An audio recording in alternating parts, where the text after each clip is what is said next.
I'd like to begin with this brief legend.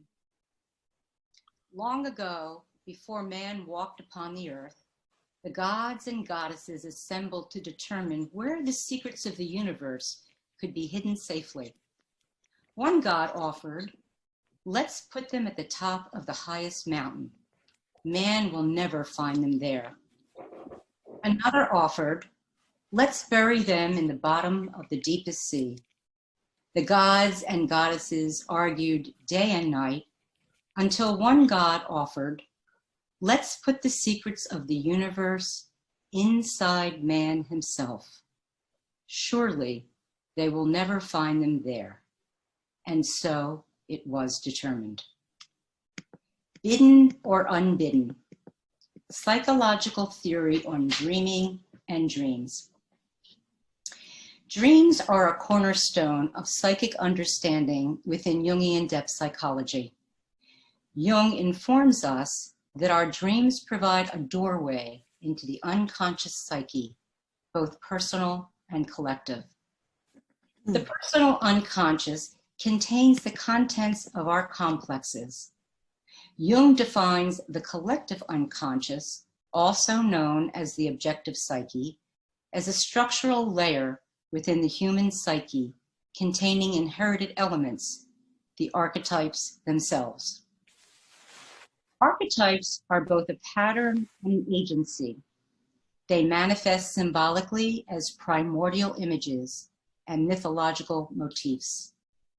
According to Jung, the collective unconscious contains the whole of the spiritual heritage of mankind's evolution. Dreams in depth psychology are hidden well springs of archetypal content from which we can glean a deeper understanding of unknown aspects of ourselves. Dreams are a kind of close encounter with the unconscious. When reporting a dream, the dream, manifests itself. It speaks through us, and we become the vessel from which it finds voice. Consider that the dream is a kind of linking function, a form of connective tissue to consciousness. Some analytic theories have viewed the purpose of dreaming as providing a barrier from psychic content that feels threatening.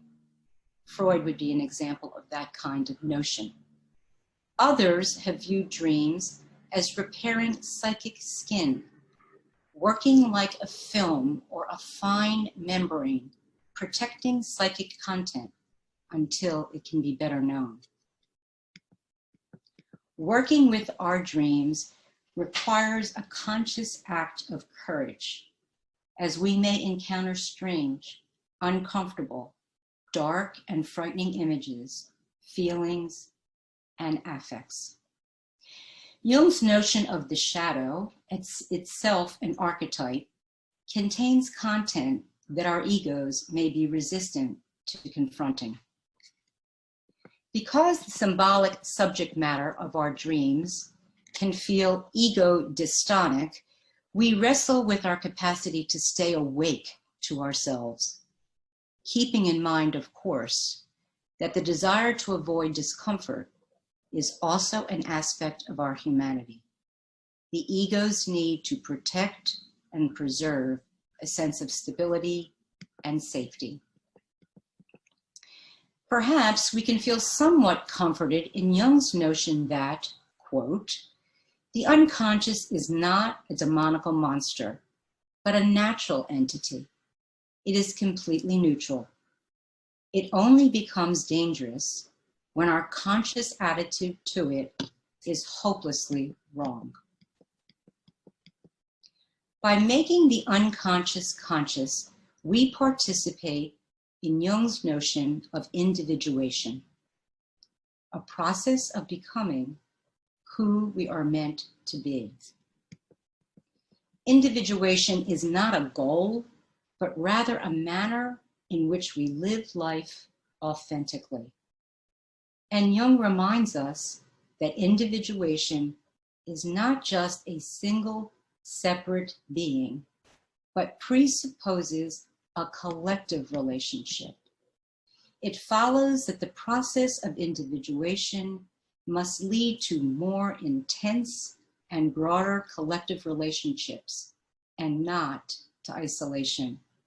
Essentially, it does not shut one out from the world, but gathers the world to itself.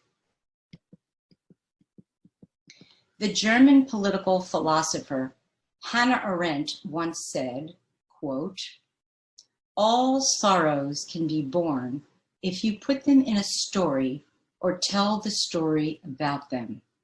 She added, "The gesture of giving voice to our desperate experiences creates a vital bridge between the public and private realms." Our dreams are also a form of storytelling in symbolic form.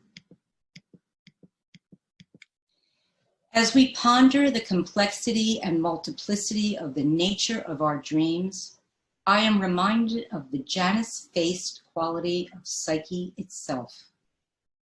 By this I mean the capacity to hold the tension of looking inward as well as outward, backwards as well as forwards into the future.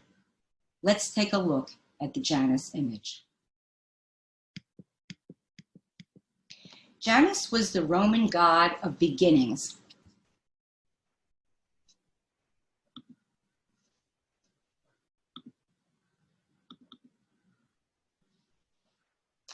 Of beginnings and endings, transitions, doorways, passages, duality, and time.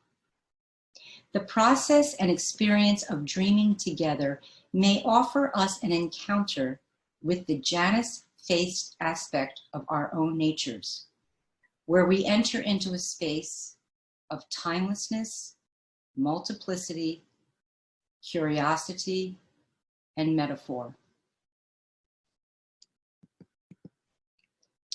We are currently living in a time of great turmoil and profound uncertainty. What Jungian analyst Mary Stein has called the umbra mundi, or dark shadow of the world.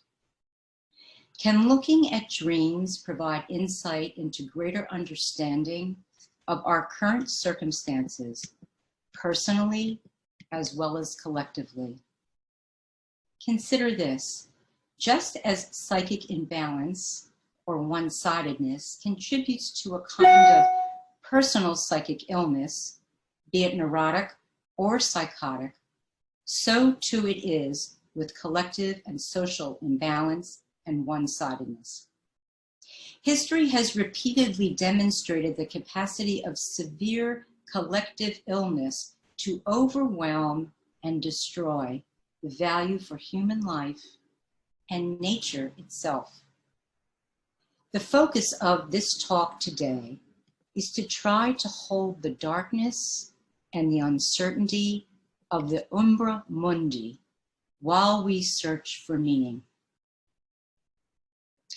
It is a bit like sitting in a dark room while we wait for our eyes to adjust to the light within the darkness.